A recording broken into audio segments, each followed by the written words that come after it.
Hello viewers, welcome to our channel.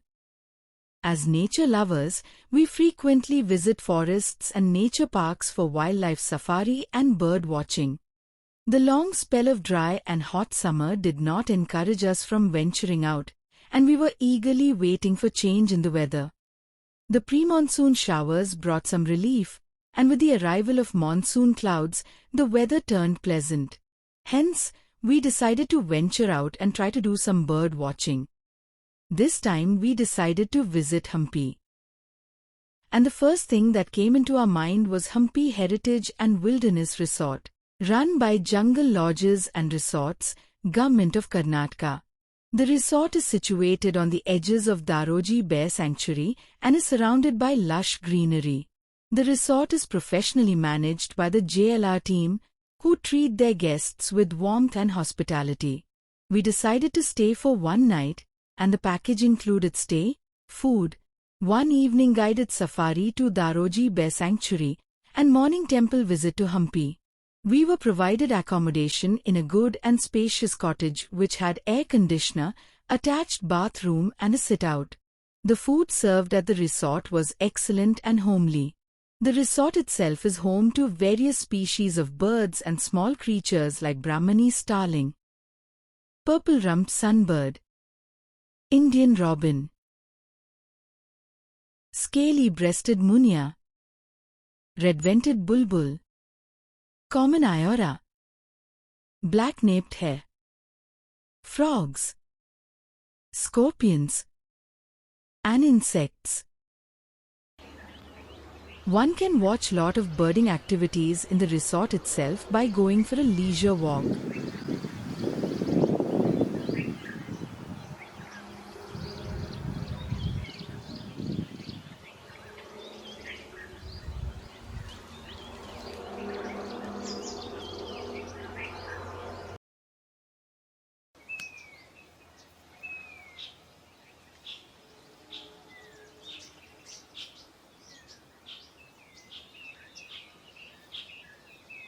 On the day of arrival, in the evening, we were taken to Daroji Bear Sanctuary by Jungle Lodges in their vehicle. On the way, we passed through the Tungabhadra River Canal.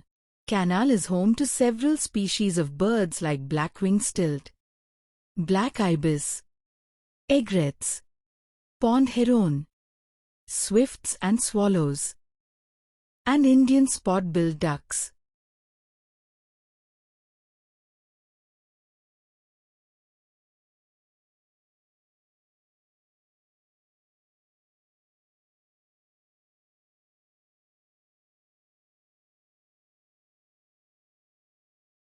Besides, there are owl species such as spotted owlet and rock eagle owl. We could not spot the rock eagle owl, since the canal had run dry due to the summer and also that repair works were being carried out. There was very little birding activity.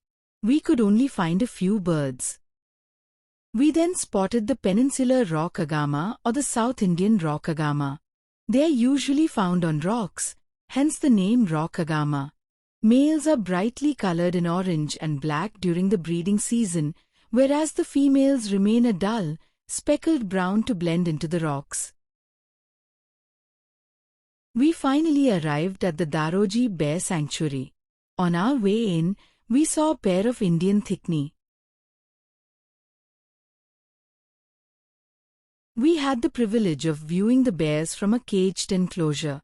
In order to enable tourists have sightings of bears, Forest Department personnel smear jaggery on the rocks to attract the bears.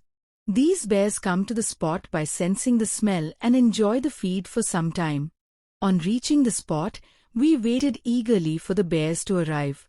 First to arrive was a peacock with its colorful feathers, followed by a ruddy mongoose, yellow-throated sparrow and a pair of painted spurfowls.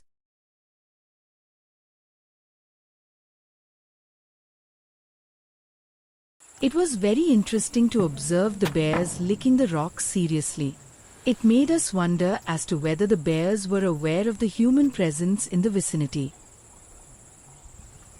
First to arrive was a pair of adult bears, followed by two 6-month-old cubs without the mother. It is suspected that the mother might have abandoned the cubs or might have died.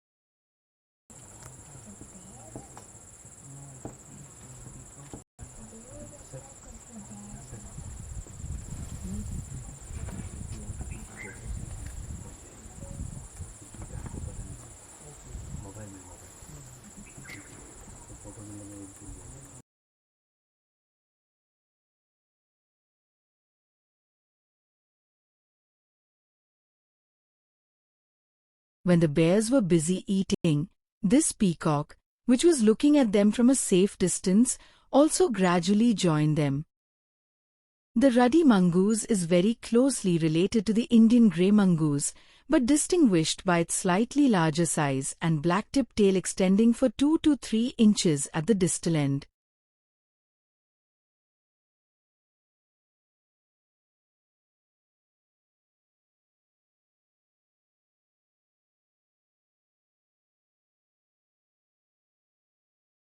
We checked out of JLR on the second day after our temple visit.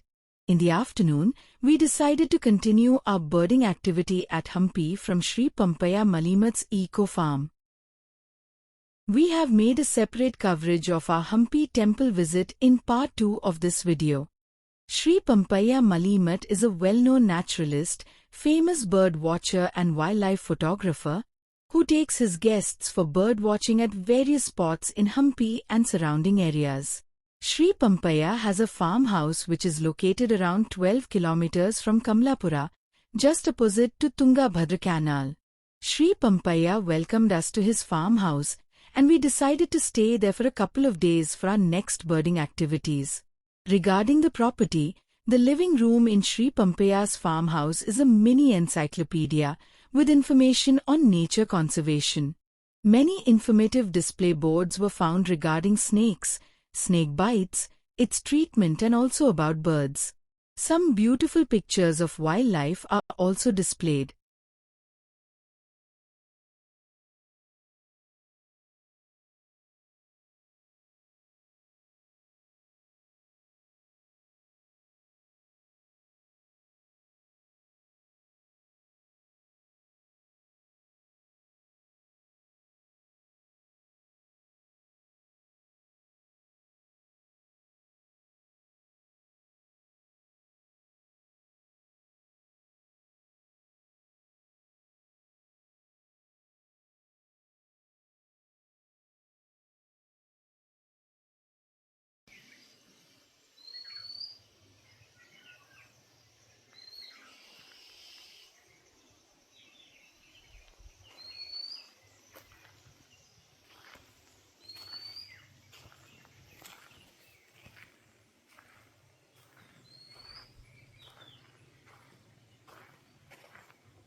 Sri Pompayya has converted his small piece of land, which was dry and arid, into a mini forest. There are also various types of fruit trees and millets in the farm. Sri Pompayya has dedicated his plantation to birds, and one can find numerous species of birds feeding freely on the fruits as well as millets.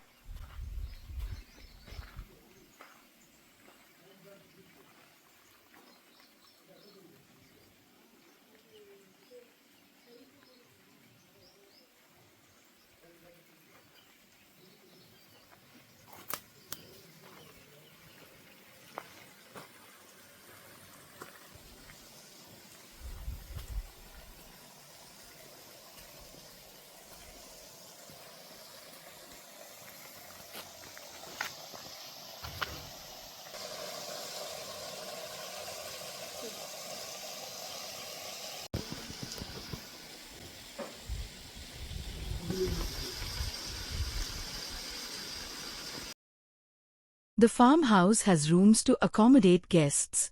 Each room has a sit-out at the front and a bedroom, which can accommodate 3 persons. The rooms are well maintained and come with attached bath which are clean.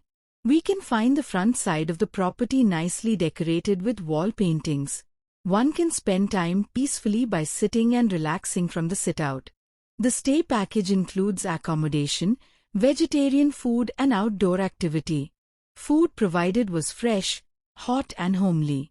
If you wish to stay at the cottage, you may contact Sri Pompayya on the mobile number given in the description. We could find many species of birds at the homestay. Here are a few birds that we saw.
We found many Baya weaver birds. As it was the breeding season, these birds had turned very colorful and it was a treat to watch their activities.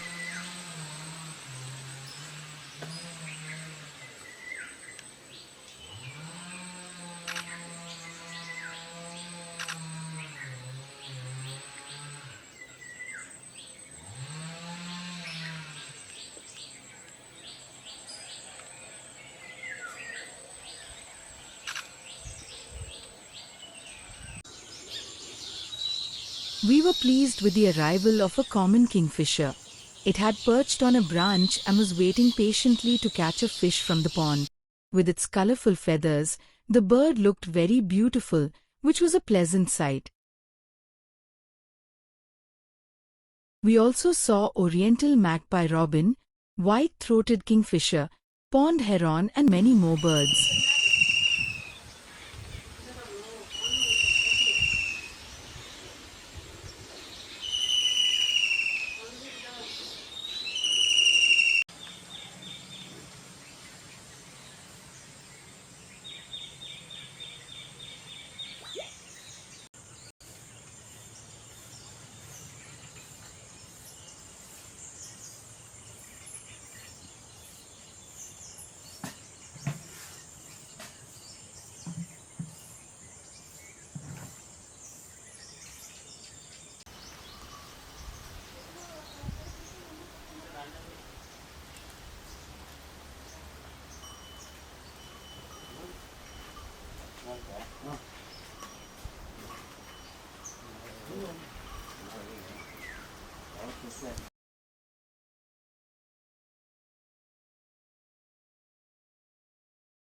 On the evening of our first day of stay, Sri Pompayya took us for bird watching on the backwaters of Tungabhadra Dam. Since the water level in the dam had depleted, many migratory birds had built nests and laid eggs on the ground, carefully camouflaged amongst the grass. It was very interesting to watch. Some of the birds included Kentish plover, small pratincoal, little tern, black stilt, grey heron, painted stork, and spoon-billed stork.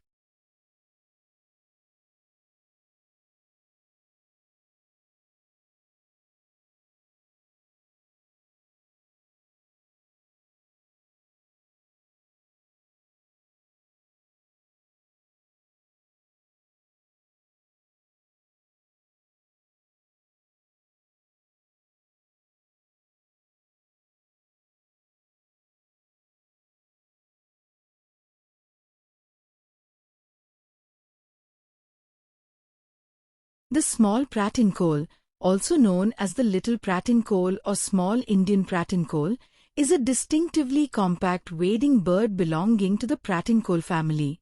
When a nest is threatened by predators, adults execute complex distraction behaviors, such as faking a broken wing or mock incubation to lure the danger away.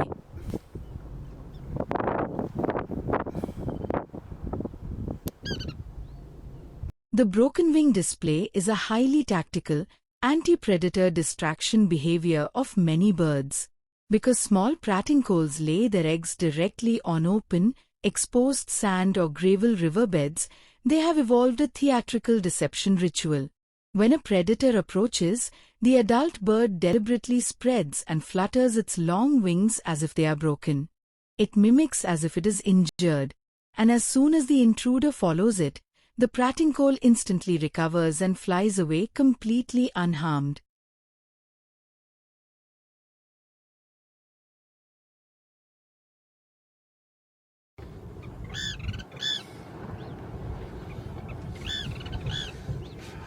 If a predator is at a distance, the pratincoal uses mock or false incubation to quietly draw attention away from the real nest.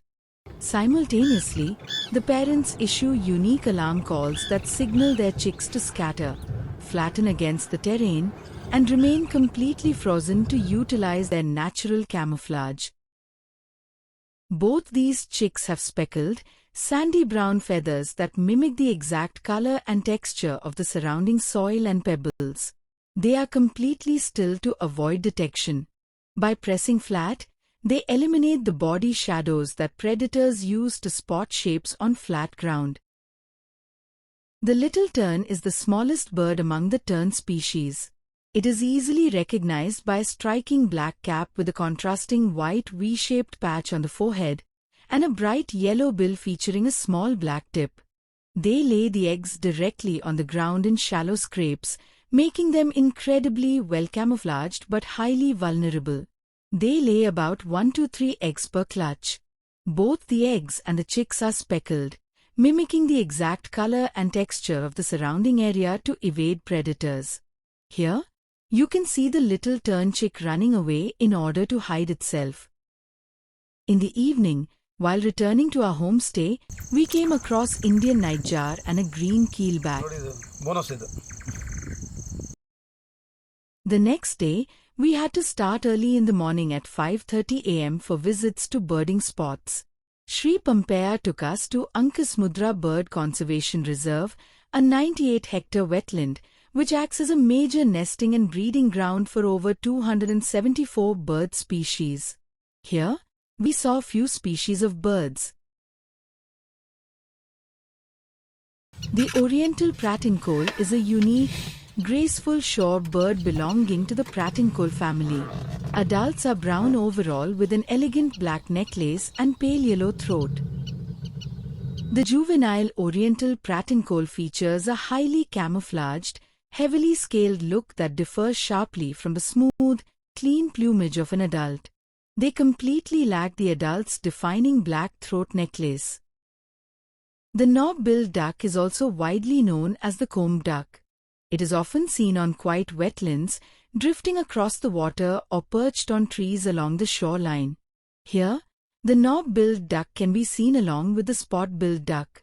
The male has a large, dark, oblong comb or knob over its beak that swells significantly during the breeding season to attract females. Females completely lack this knob. Both sexes feature a freckled white head and neck. Their backs showcase a brilliant metallic iridescent green, blue, and purple sheen. The chestnut-bellied sandgrouse is a plump, ground-dwelling, dove-like bird. Males have a uniform sandy brown color, a thin black breast band, and a distinct, solid chestnut-colored belly. Females are heavily mottled and barred with black across their back and neck to provide optimal camouflage on the ground. This family of chestnut-bellied sandgrouse is going for a walk.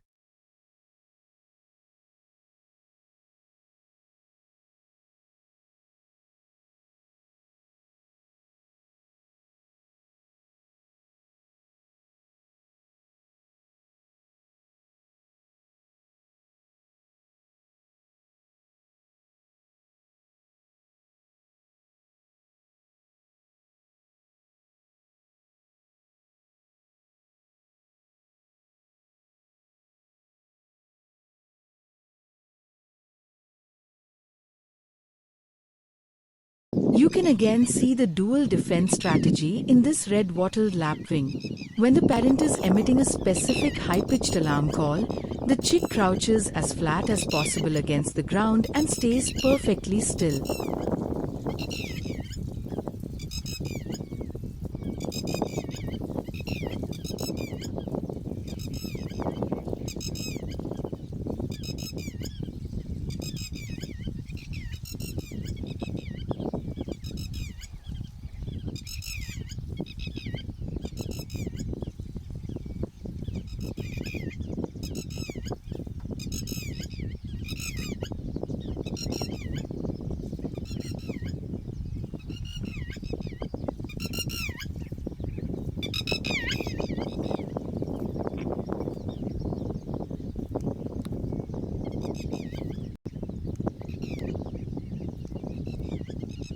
The chicks of all the birds display the same strategy when they feel threatened. The blue-tailed bee-eater is a slender, brightly colored bird widely celebrated for its acrobatic aerial displays and vibrant plumage. It feeds primarily on flying insects, with a strong preference for honeybees, wasps, hornets, and dragonflies. During the nesting season, adults are frequently seen flying back to their horizontal dirt burrows with a mouth full of prey to feed their hungry chicks. Instead of flying directly into the nest burrow, the bird is very cautious before entering the nesting burrow with the prey. We were amazed to find hundreds of rose-ringed parakeets perched on the power line.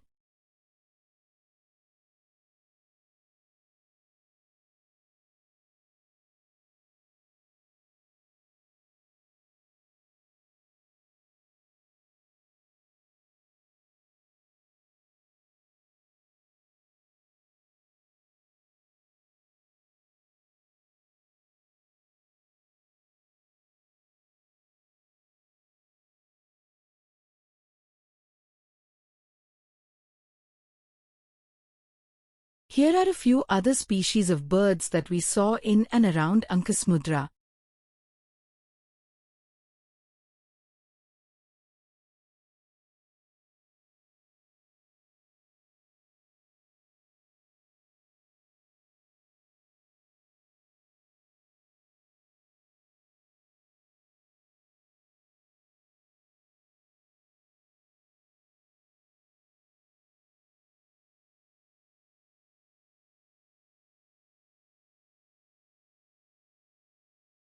On our way back from Ankasmudra, we saw Baya weaver birds, which were busy building nests. The birds were so colorful and busy with activities, watching which was a treat to the eye. The male Baya weaver bird solely builds the nest during the breeding season to attract females.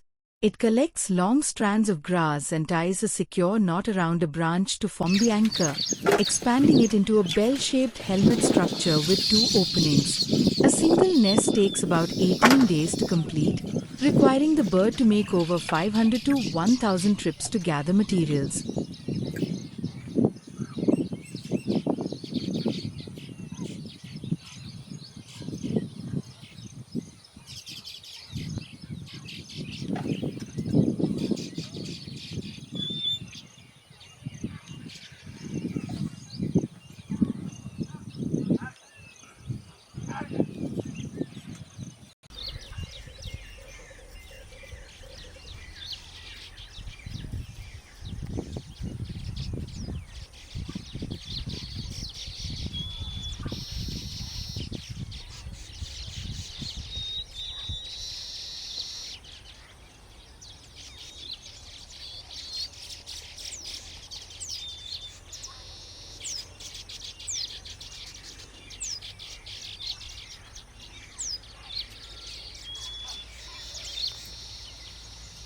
Once the nest reaches the half-built stage, the male hangs from it, flapping his wings and singing to attract passing females. Females inspect the half-finished, helmet-shaped nest structure. If she approves of the craftsmanship and architecture, she mates with the male, who then completes the bottom tube. If rejected, the male abandons it and starts over.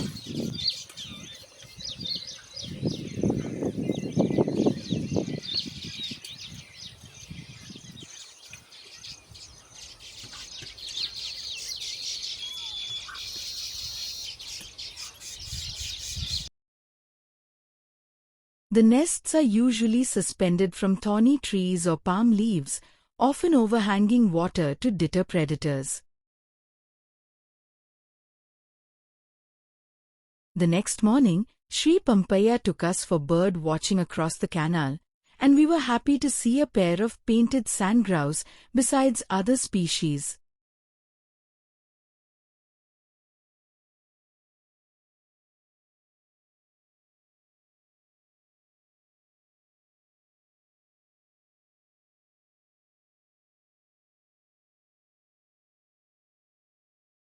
The male painted sandgrouse is called the necklace bird due to the broad black and white band around his neck, which looks like a necklace. Female is much more densely and intricately striped all over her body.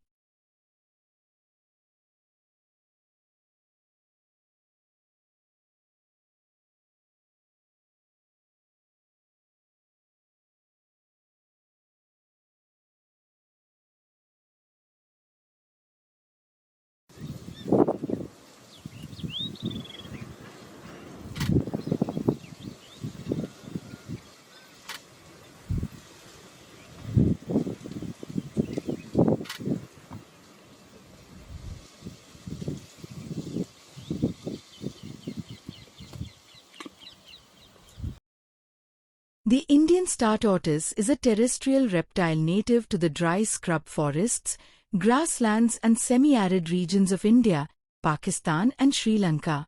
It has striking, high-domed black shell adorned with brilliant yellow, star-like radiating patterns that offer excellent camouflage in its natural habitat. Due to rampant poaching driven by the exotic pet trade, it is classified as vulnerable on the IUCN Red List. On the morning of our concluding day, Sri Pompayya took us to Hampi for watching the yellow-throated bulbul, which is rare and endemic to the region. The bird relies on steep, rugged granite hills covered in thorny bushes and boulders.